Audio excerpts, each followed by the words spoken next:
All right, let's dive into something that feels like modern day magic. How does a simple idea become a powerful app right in the palm of your hand?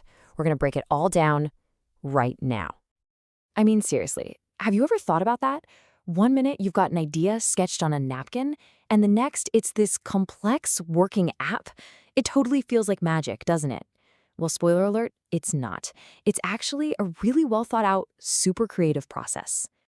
So here's our game plan. We're going to start with the blueprint, the master plan every great app needs.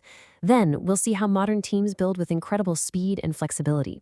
After that, we'll dig into how they make sure the app doesn't break. And finally, we'll check out the essential tools that hold the whole thing together. Okay, first things first, the blueprint. You wouldn't even think about building a house without a solid plan, right? Well, building reliable software is exactly the same. You need a master plan. And that plan has a name, the Software Development Lifecycle, or SDLC for short. Just think of it as the master recipe for a project. Without it, you get total chaos, missed deadlines, and super buggy software. But with it, you get a predictable path to building something that actually works. The SDLC breaks the whole thing down into these clear, logical phases. It all starts with asking the most important question: what problem are we actually solving? That's gathering requirements. From there, the team plans their approach, designs the whole system, and then the developers start writing code. After that, it gets tested like crazy before it's finally released for you to use. See? Each step builds right on top of the last one. So, having a map is great, but how do modern teams actually navigate it? Well, they use a philosophy called Agile. It is all about being flexible, moving super fast, and getting something valuable to users as quickly as possible. And here's the core idea of Agile that's just a game changer. Instead of working for a year and doing one massive launch, Agile teams build in these short bursts called sprints. They're usually just 1 or 2 weeks long. And get this, at the end of every single sprint, they have a small but working piece of the app to show off. This cycle is basically the engine of an Agile team. They pull tasks from a big to-do list, plan out their sprint, and then have these quick daily check-ins to make sure everyone's on the same page. They build and test features at the same time, then they show off what they've done. And the last step is crucial. They look back and ask, how can we do this even better next time? It's this constant loop of building, learning, and improving. Okay, so they're building really fast, but how do they keep everything from, falling apart? That's where quality assurance, or QA, comes in. And it's not just some final check at the end. It's woven into every single step of the process.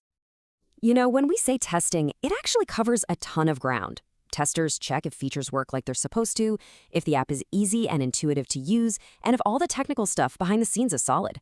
They also run tests to make sure that a new feature didn't accidentally break an old one. It is a really, really comprehensive process. So, how do they decide how to test? Well, for exploring a brand new feature or just getting a gut feeling for the user experience, you just can't beat a real person. That's manual testing. But for all the repetitive stuff, like making sure the app works on a dozen different phones, they actually write code to do the testing for them. It's this mix of manual and automated testing that makes them both super efficient and thorough. All right, we've covered the process and the focus on quality. Now let's get into the nitty-gritty and look at the essential tools developers use every single day to write, combine, and manage all that code. First, a really key term you gotta know, a build. So developers write code in hundreds, sometimes thousands of different files. A build is basically the process of taking all those pieces and putting them together, compiling them into a single working program that you can actually run and test. And one of the most powerful habits in modern software development is the nightly build. Every single night, an automated system grabs all the code that was written that day, creates a new build, and runs a bunch of automated tests on it. This is huge, because it means the team comes in every morning knowing the exact health of their project and can catch any new bugs almost instantly. So this brings up a massive question, right? If you've got dozens of people all working on the same project, maybe even the same files, how on earth do you stop them from just overwriting each other's work and creating a total mess? The answer is a brilliant system called version control, and the king of version control tools is called Git.